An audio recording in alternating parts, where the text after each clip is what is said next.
Hapa ni Yachi Beach Club inayopatikana katika mji mkongwe wa Mikindani ndani ya mkoa wa Mtwara, ambapo kinapatikana kivutio cha utalii, na ukifika hapa utakuja kujionea mnyama aina ya nyangumi, ambaye mnyama huyu inasadikika kuwa na ukubwa kama kisiwa. Na katika kuunga jitihada za Rais wa Jamhuri ya Muungano wa Tanzania Daktari Samia Suluhu Hassan katika kuutangaza utalii wa Tanzania, mbunge wa viti maalum mkoa wa Mtwara naye amefika hapa kwa lengo la kujionea na kutangaza kivutio hichi, ambapo ndani yake unapata fursa ya kujionea mabaki ya mnyama nyangumi. Na mara baada ya kufika katika kivutio hichi, Mheshimiwa mbunge anakutana na wenyeji ambao wanamkaribisha na kumwelezea historia fupi ya namna mnyama nyangumi alivyopatikana na kuwekwa kama kivutio cha utalii katika klabu hii. Kwa majina naitwa Nasra Musa Mnanga, ni meneja kutoka Mikindani Yachi Club. Na leo tuko hapa Mikindani Yachi Club pamoja na mheshimiwa wetu mbunge Asha Moto wa viti maalum. Amekuja kujionea baadhi ya mifupa ya nyangumi. Karibuni, njoo na mimi ujionee mifupa ya nyangumi, baadhi ya mifupa ya nyangumi. Unamjua mnyama nyangumi? Basi hapa Mikindani Yachi Club tunayo mifupa. Just imagine, njoo ujionee. Na hii ni baadhi ya mifupa mheshimiwa, kama unavyoona. Huu ni mdomo wake. Mnyama huyu nyangumi, samaki. Tena alipatikana hapa hapa Mtwara. Mtwara tunasema tuna season ya nyangumi, lakini huyu hakuwa kwenye season ya nyangumi. Kwa hiyo hii inaweza ikatufikirisha kidogo kwamba nyangumi anaweza akapatikana Mtwara. Kwa hiyo mnamo miezi 4 nyuma, Mtwara Mikindani, kijiji cha Kumemba, kuna wavuvi walikuwa wameenda kuvua, na hao ndio walifanikiwa kumpata huyu samaki nyangumi, maana alikuwa amenasa kwenye nyavu zao. Na watu hao wavuvi wakawasiliana na watu wa Marine, wakaenda kujithibitishia, wakamkuta huyu nyangumi na wakatoa go ahead, wananchi wakamchukua, tukala nyama yake. Just imagine, ni kama nyama ya ng'ombe, sio samaki. Mimi mwenyewe nilikula, ni samaki mwenye mafuta sana sana. Ukipika hauhitaji kuongeza mafuta, ni asili yake mafuta. Jamani, karibuni. Kwa hizi kuna baadhi ya mbavu, kuna pingili. Huyu ni mnyama mmoja na anakadiriwa kuwa mtoto, sio mkubwa. Nadhani anayemfahamu nyangumi nadhani atakuwa ananielewa tukiongelea nyangumi. Huyu ni mtoto, sio mkubwa. Kwa hiyo vuta picha, akiwa mkubwa anakuwaje? Kuna wengine wanasema akiwa mkubwa anakuwa kama kisiwa akibuka. Ni kitu cha kujivunia sana wanamtwara. Haya ndugu mheshimiwa, huu ni mdomo wake wa nyangumi. Huu ni wa chini na huu ni wa juu. Nyangumi ana meno, na haya ndiyo kama yanatumika kama yalikuwa meno yake kwa kuchujia chakula kula. Kama chakula anakitaka atachuja, atakiweka ndani, kama hataki atakitupa nje. Na chakula kikubwa cha nyangumi inasadikika ni dagaa. Kwa huu ni mdomo wake wa juu, huu ni mdomo wake wa chini.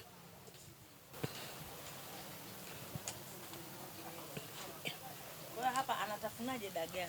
Ana meza. Ana meza. Kwa hivi havitafuni dagaa. Havitafuni, hivi ni kama kwa ajili ya kuchujia. Yep. Hapa ndo unapoanzia kuunga pamoja na hizi spinal cord. Hizi sehemu ya juu hapa. Ndo hii hapa. Alafu hizi na hiki ni kwa ajili ya nini? Ndo hichi cha juu hapa. Kwa ajili ya kupumulia. Kwa ajili ya kupumulia hapa juu hapa. Pale panapotoa maji. Yeah, exactly. Yeah. Kwa hapa ndo zinaanza hizi spinal cord. Hizi spinal cord zina jinsi ambazo zimepangwa. Hapa just kulabia tu, lakini kuna zile ambazo zinapangwa kabisa, kuna zile zingine kubwa kule. Kwa kuwa nafasi ilikuwa ndogo, sasa tumeshindwa kuziweka zote kwa pamoja. Ndio hizi na hivi kama visahani ndio vinatumika. Na hizi ni mfano wa baadhi ya mbavu zake. Kwani ana mbavu, hana mbavu nyingi au? Hapana, tulipata tu baadhi. Ndio maana tukasema hii ni baadhi ya mifupa, hajakamilika. Ni baadhi tu ya mifupa yake. Kwa hiyo ni mfano wake wa mbavu, na zile ndo hizi pingili zingine kama unavyoona, na kuna mingine bado hatujaifukua chini, kwa sababu hata huyu tulivyompata bado alikuwa still ana nyama. Kwa hiyo tukamfukia chini kama wiki 2 au wiki 3, baadaye ndo tukaja tukamfukua ili ile nyama iweze ili kuondoka. Na alikuwa bado ana mafuta, tukasafisha, tumesafisha sana tuliloweka mpaka kufikia hivi. Kwa hiyo bado kuna mingine tulijaribu kufukua, ikawa bado kama ule mkia wake kabisa ule ulikuwa bado nyama hazijaisha. Kwa bado tumeendelea kufukia. Kwa ukimfukia chini maana yake nyama inaoza. Inaoza Kwa hiyo tulivyochukua tukafukia chini, nyama ikaoza, tulivyotoa ikawa hivyo, tukasafisha, tukaloweka na sabuni nini hivyo. Kwa hiyo kumbe Watanzania wanatakiwa kuja Mtwara waje kujionea maajabu haya. Kabisa. Yani sisi tuna Nyangumi ambaye sasa ni tunamshika hivi. Tunamshika, kati zamani tulikuwa tunamsoma tu kwenye vitabu kwenye nini, lakini mimi mwenyewe mpaka nyama nimekula. Yaani ni kitu cha furaha sana. Nashukuru sana. Karibu sana. Natakia kila laheri, nimefurahi, nimefarijika sana kuona utalii huu. Kwa kweli tuna kila sababu ya kuutangaza, tusikae bila kuutangaza kwa sababu wageni wako wengi wanatembelea Mtwara. Kwa hiyo mkikaa kimya bila kusema chochote maana yake ni kwamba hawatafahamu. Haya, nina imani wazungu, hata Waswahili, sisi wenyewe kwa wenyewe. Kwa mfano mimi nilikuwa sijui picha ya Nyangumi ilivyo akiwa ametoka kwenye lile nyama ikiwa imetoka. Kwa hiyo kwa kweli ni kitu cha kujivunia sana. Mimi nimefurahi na nimefarijika sana. Kwa kweli leo nimetoa ushamba. Kumbe Nyangumi ana diski pia hizi nene. Aisee, nilijua ana miba kama ile ya samaki. Ndio nilikuwa najua. Kumbe Nyangumi ana pingili kama za binadamu. Okay. Nimefurahi sana.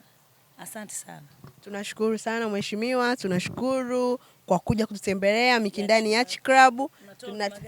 Hapa huduma tunazotoa, tunatoa huduma ya chakula, tunatoa huduma ya vinywaji, tunatoa huduma ya boat, ukiwa na safari kwenda Msanga Mkuu, Msimbati, na kama sasa hivi tunaelekea karibia msimu wa Nyangumi unaanza, tunaandaa hizo festival za kwenda Msimbati kwa ajili ya kuona Nyangumi. Sisi wanafamilia wa Mikindani Yacht Club tunamshukuru sana mheshimiwa Asha Moto kwa kuja kujiunga nasi leo Mikindani Yacht Club. Tunamsikia maisha marefu, awe na moyo huo wa kutukumbuka sisi, kuja kututembelea. Ni kitu cha furaha sana kuona mheshimiwa anakuja sehemu yako ya kazi. It means anathamini kile unachokifanya. Hicho ni kitu kizuri sana. Tunashukuru sana mheshimiwa. Fikia hapo mimi sina la ziada. Jina langu ni Heri Abdalla na hii ni Chivihi Media. Nikusihi kusubscribe, like, share na kucomment YouTube channel yetu, lakini pia usisahau kutufuatilia katika mtandao wa Instagram, TikTok pamoja na Facebook kwa anwani hiyo ya Chivihi Media. Hakika sisi kazi yetu ni moja tu, kukuunganisha wewe na ulimwengu. Asante na kwaheri.